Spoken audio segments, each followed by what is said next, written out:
এই ভিডিওতে আরও কিছু বিগত বছরে আসা পঞ্চায়েত এক্সামের প্রশ্ন নিয়ে আলোচনা করব। প্রথম যে অঙ্কটা এখানে বলেছে যে যদি A/B সমান 4:5 হয় এবং B/C সমান 10:17 হয় তাহলে A/C কত হবে? তো এটা করার অনেক নিয়ম রয়েছে।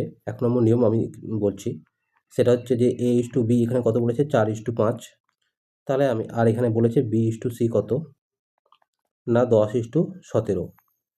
তাহলে দেখো এখানে b এর ভ্যালু কত 5 আছে, এখানে b এর ভ্যালু কত 10 আছে। তাহলে আমি 5 টাকা 10 করতে গেলে আমি 2 দিয়ে গুণ করে দিতে পারি। তাহলে 4 কে 2 দিয়ে গুণ করলে কত হবে 8 আসবে, আর 5 কে 2 দিয়ে গুণ করলে কত আসবে 10 আসবে।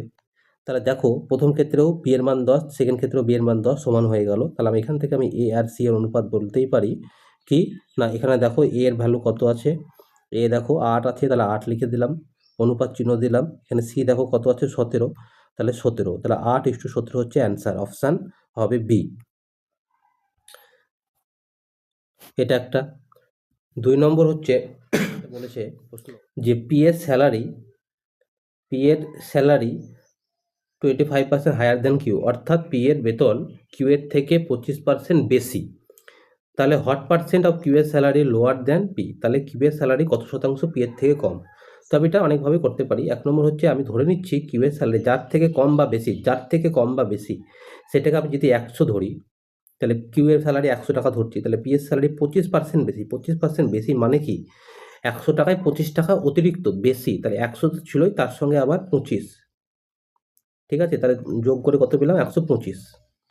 এবার দেখো বলেছে কিউ এর স্যালারি পি এর থেকে কত পার্সেন্ট কম, তাহলে কিউ এর স্যালারি কত কম দেখো, এটা যদি বিয়োগ করি তাহলে 25 টাকা কম হচ্ছে না, কিউ এর স্যালারি কার থেকে কম না পি এর থেকে কম।